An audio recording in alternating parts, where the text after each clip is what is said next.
This is the first waterfall I think I've seen since Japan. Ta-da! It matches my tattoo. Look at this. Enchiladas Huastecas with frijoles. And if a small location like this can do that to me in terms of travel and travel memories, it's wonderful.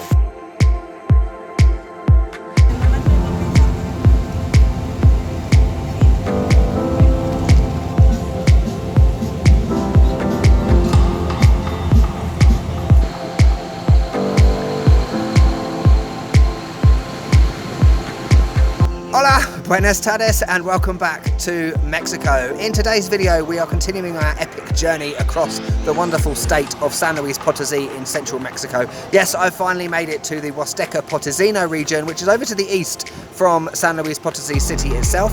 I have been staying in Ciudad Valles, and I'm now in a small magic town. Yes, it's another amazing magic town called Xilitla, which is just another typical example of magic towns in Mexico. You have the wonderful architecture, colourful buildings, that small, peaceful, small town feel, which I know and love from previous magic towns I've been to. But there's one thing that I've come to Xilitla to see, which is the Edward James Surreal Garden, which many of you have recommended. It's something that I've been researching for quite a long time, so I'm excited to go. And this kind of landscape around this area, as you'll see now on the bus coming from Ciudad Valles, is completely different, the polar opposite from somewhere like Revolt where we were in the last video. That was all desert. This is very much high up, high altitude again, and it's very much rainforest, very green. I'm excited. So let's take a look around this little town, maybe have something to eat, and then we'll get going to the garden. It's going to be bonkers. Let's go.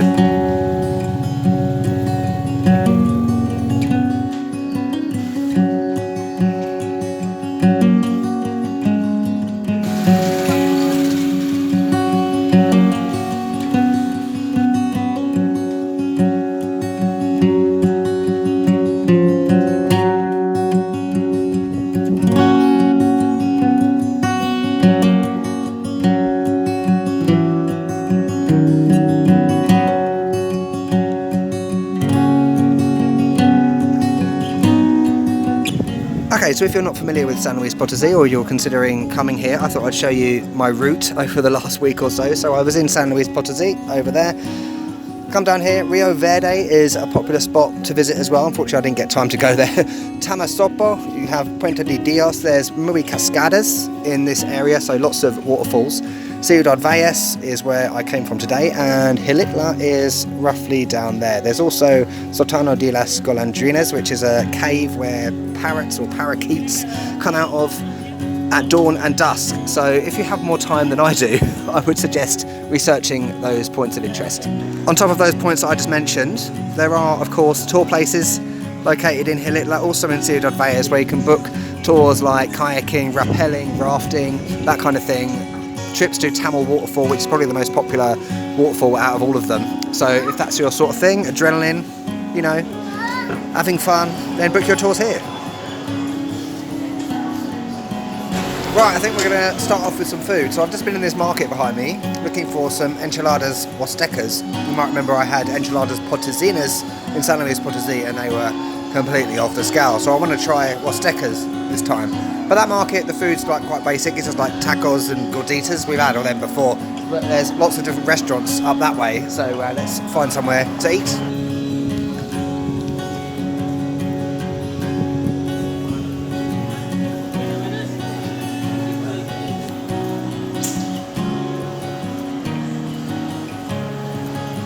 Okay, this place looks decent. Tierra Huasteca Bistro Mexicano. 10 varieties of enchiladas con cecina. Cecina is dried meat. So you'll know that in the Enchiladas Potosina's videos, that was enchiladas with cheese in. So these have meat and 10 varieties. Oh my god.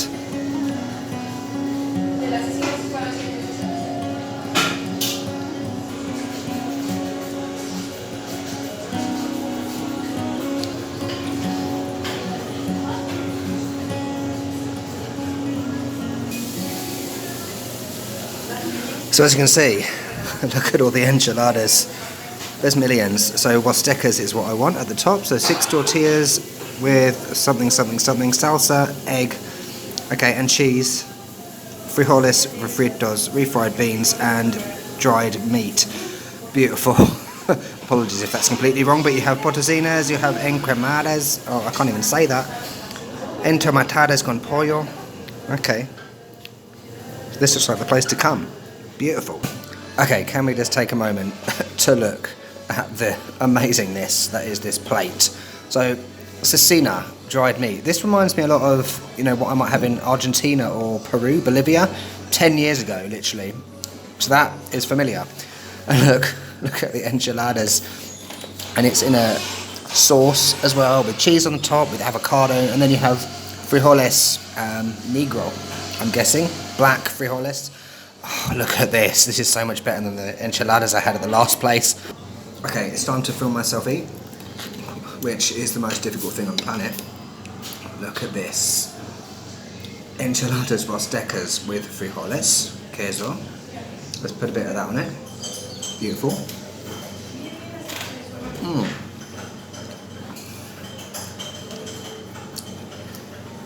This is everything. What's inside the enchiladas? Okay, I'm thinking cheese. Yeah, beautiful. They are soft, it's spicy, and totally beautiful. The frijoles, fantastic.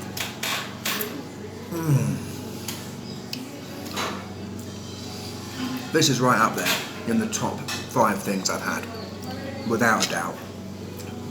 Exceptional. And of course we've got cecina, which is the first time I'm having this. Dried meat. Beautiful. Tastes just like a thin piece of steak, except better. Right, let's get some frijoles and some cheese. Wonderful.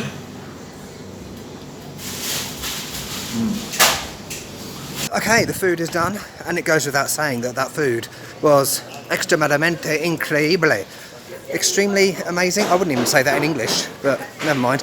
But anyway, I've got that thing that I'm now trademarking called the Mexican food fog. So when you've had such amazing Mexican food, your brain just doesn't work. You might think that's a bad thing, but no, it's a good thing, because I'm continually blown away by the quality of the food in Mexico, and I'm really glad I went to that little place. I think it's a bit of a gem. Food is one thing I didn't research here, so boom, sometimes things work out. So we're going to the Las Pozas now, which is the wells in English, and that's where the Edward James Surreal Garden is. It's a bit of a walk, so let's get going. Hello. Hello. Hello. Meow. Meow. Oh, typical cats, right? Madness. And you know what? I've just realised something. So, if you're a long-term viewer and you remember when I was in Indonesia, in Bali in particular, places like Canggu and Ubud, this feels exactly like that. It's a similar humidity and temperature. Everywhere is green around me. There's these amazing views out into the distance. It feels so much like Canggu or Ubud. Bizarre. You know, I've said so much before about various places in Mexico feeling like other countries in terms of, you know, obviously Spain, Italy, places like that. But, you know, Indonesia, I never expected to find Indonesia in Mexico. This is insane. It's very hilly. This is going to be fun going back up again, I tell you.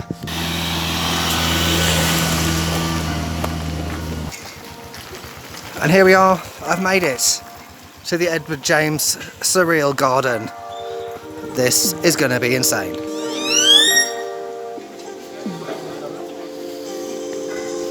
Okay, we're in, and as you can see here, it cost 70 pesos entry, as with, to be honest, most places in Mexico, it's always 70 pesos.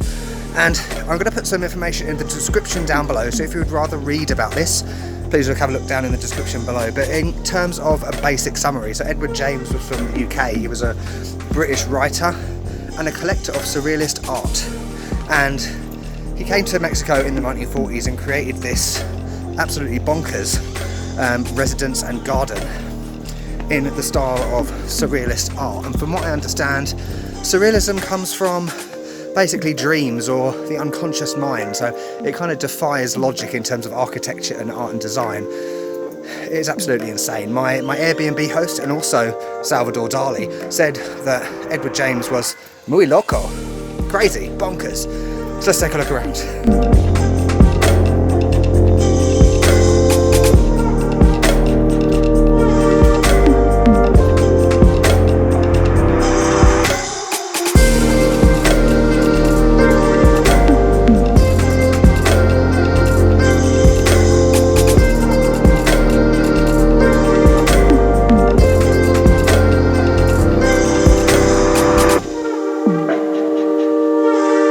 As you can probably tell, it's a bit hot.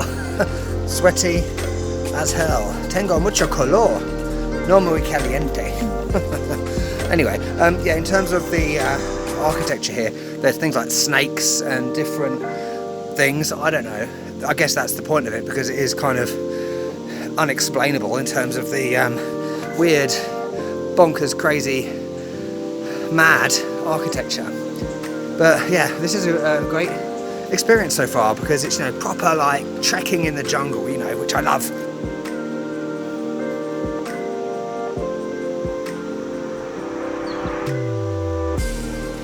I've climbed up to the highest point I believe you can go to. Just up there is a sign saying that there's no security further on and you're forbidden to trespass. But this up here is what I was looking for pretty much. So there's like a viewpoint where you can see that bizarre structure and the rainforest, trees, etc. in the distance. It's wonderful, and I can hear a waterfall in the distance as well. Stunning. I'm sure there's a lot more to explore though. Okay, and just taking a closer look at this structure, I know nothing about architecture and art and design, by the way, but you've got columns, you've got narrower columns up there, you've got even narrower ones over there, staircases, you've got different shapes, those floor bits are in circular shapes, and also there's something I want to show you behind me, which is literally the best part for me. So you've got these little gates everywhere with stars on, and I want to show you something. Ta-da! It matches my tattoo. It was meant to be. I was meant to come here.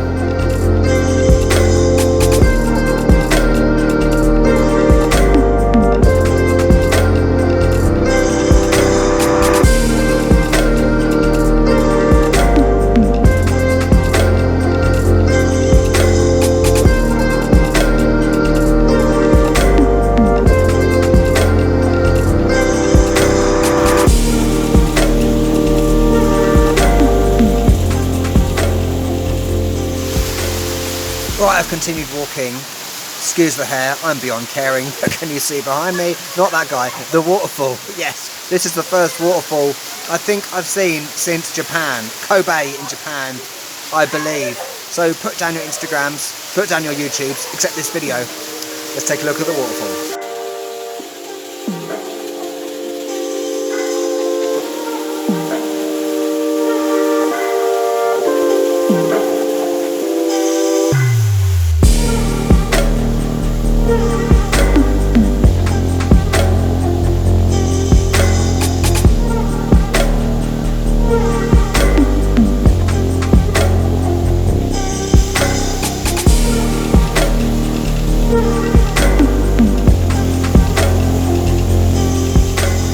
You could literally spend so long here, clambering through these narrow little passageways, waterfalls, jungle, insects, spiders, there's an insect there, bad hair, but who cares? This is awesome, totally awesome, and it was so good to see that waterfall. I normally get bored of waterfalls, you know, it's a classic traveller backpacker thing, back from Australia, New Zealand, 2001, where everywhere you go there's a waterfall. Not to sound like an ungrateful tourist, but that was awesome. I know it wasn't that spectacular in terms of other ones that you will see in Huasteca Potosina, but I don't care, it's a waterfall. I'm now a fan of waterfalls.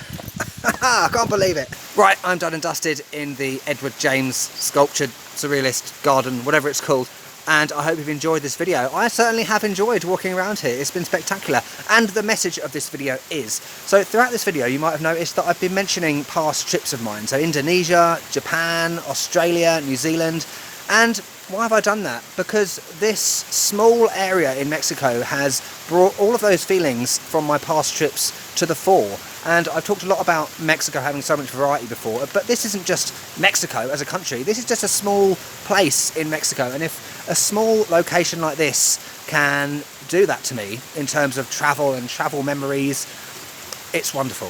So thanks for watching. Don't forget to subscribe, leave a like, leave a comment. Don't forget to follow my Instagram and all that malarkey. And I'll see you next time. I'll catch you later.